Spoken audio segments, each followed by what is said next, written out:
বহুদিনেই হ'ল মাহ বাগৰি বছৰ পাৰ হ'ল, তোক দেখোন নেদেখাই হ'লো।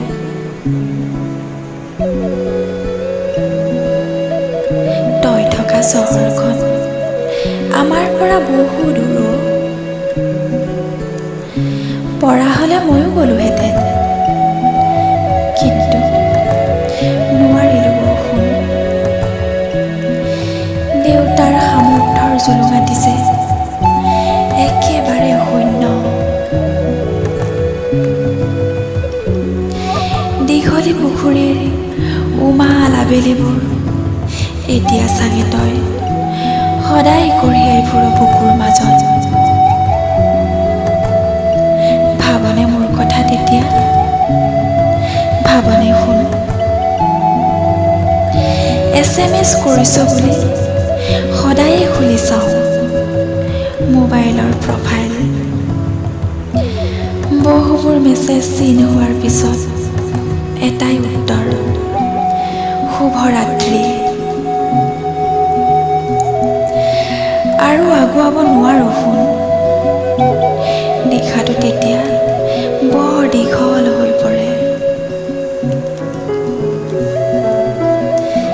মনত পৰেনে তোৰ শৈশৱৰ উমলা দিনৰ কথাবোৰ? ৰজা-ৰাণী খেলত মোক ধৰি নিওঁতে তই যে কিমান কান্দিছিলি, মনত আছেনে তোৰ? খেলবোৰ শেষ হৈও যেন শেষ নহৈছিল। ইচ্ছা কৰিয়ে তই কোনো দিনে হাৰিবলৈ দিয়া নাছিলি মোক। মই খুব ভালকৈয়ে বুজিছিলোঁ সেই কথা। তই মোক ফোনত বাৰে বাৰে কৈছিলি, বাহিৰলৈ যাচোন। মই গৈছিলোঁ। আকাশলৈ চাচোন।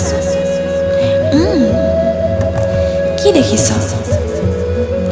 তৰা। তই তেতিয়া কৈছিলি, তোৰ মন আকাশত মই সদায় তৰা হৈ জিলিকি থাকিম। আজিকালি মোৰ বেনীডাল ধৰি কোনেও নোজোকাই জান? কিয় জানো আগতে তোক খং কৰিছিলোঁ, আৰু এতিয়া তোক বৰকৈ বিচাৰি ফুৰো। তই হয়তো হেৰাই গলি মহানগৰীৰ যান্ত্ৰিকতাৰ মাজত। হয়তো আদৰিবলৈ সাজু হৈছ নতুন জনক। তাইৰ আগত কবি, তুমিয়েই মোৰ প্ৰথম প্ৰেমিকা। উদযাপন হ'ব বহু স্নিগ্ধ নিশা। আৰু মোৰ